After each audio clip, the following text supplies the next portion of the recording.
దేశ అభివృద్ధిలో నెహ్రూ పాత్ర కీలకమన్నారు టీపీసీసీ ఉపాధ్యక్షులు మహేష్ కుమార్ గౌడ్.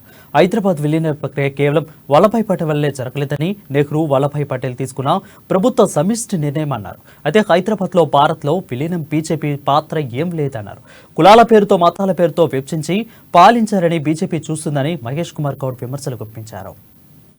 పార్టీకి సంబంధం లేకుండా వల్లభాయ్ పటేల్ గారు ఏదో చేసినట్టుగా చెప్పడం చూస్తుంటే తెలిసి మాట్లాడుతున్నారా తెలియక మాట్లాడుతూ అర్థం అవట్లేదు.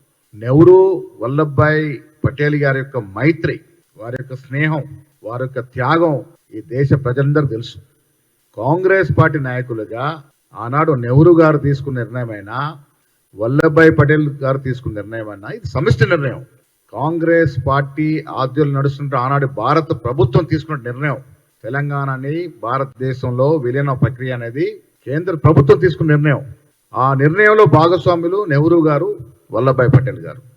ఈ దేశంలో దాదాపు 546 సంస్థలను విలీనం చేశారు.